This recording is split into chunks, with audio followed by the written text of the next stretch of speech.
Hi guys, চলো আজকে আবার একটা নতুন ব্লগ নিয়ে চলে এলাম। দেখো, ডানকুনিতে নেমে পড়েছি। আমাদের এখান থেকে ট্রেন ধরে ডানকুনিতে নেবে, আবার ডানকুনি থেকে দক্ষিণেশ্বরের উদ্দেশ্যে রওনা দিলাম। দেখো, তারপর এই ট্রেনে কিছু উঠেছিল, সব হাড় কানে, সেগুলো টুকিটাকি কেনাকাটা হলো। তারপর প্রকৃতিটা দেখতে দেখতে দক্ষিণেশ্বরের উদ্দেশ্যে যাচ্ছি ট্রেনে করে। সব কিছুই তোমাদের সাথে শেয়ার করলাম। দক্ষিণেশ্বর প্ল্যাটফর্মে নেমে পড়লাম ও তারপর স্কাই ওয়াক দিয়ে যাচ্ছি। স্কাই ওয়াক দিয়ে যাচ্ছি, যেতে যেতে দক্ষিণেশ্বরের মন্দিরের উদ্দেশ্যে চলে এলাম। মেন গেটে চলে এসেছি। তো তোমাদের কেমন লাগছে ভিডিওটা অবশ্যই কমেন্ট করে জানাবে। দেখো, কেউ কেউ পুজো দিয়ে বেরিয়ে যাচ্ছে, আবার অনেকে আসছে পুজো দিতে। আমিও গিয়েছিলাম পুজো দেওয়ার জন্যেই। পুরো মন্দিরটা তোমাদের দর্শন করালাম।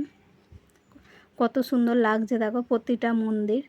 এমনিতেই মন্দির খুব সুন্দর হয়, মন প্রাণ খুব সুন্দর লাগে, ভালো লাগে, গেলে মনে শান্তি হয়। দেখো, সব কিছুই দর্শন করালাম।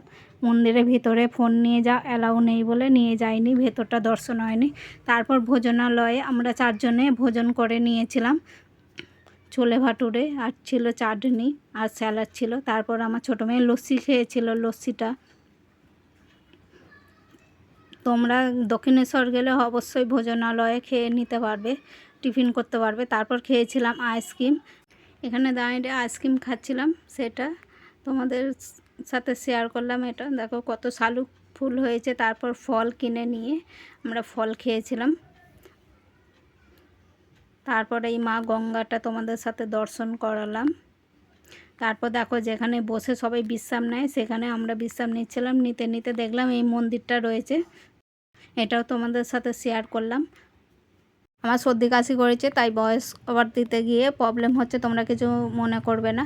তারপর এইটাও আমি তোমাদের সাথে শেয়ার করলাম। তারপর সব খাওয়া দাওয়া করে পুজো দিয়ে এখানে দক্ষিণেশ্বর প্ল্যাটফর্মে চলে এলাম ট্রেন ধরার উদ্দেশ্যে।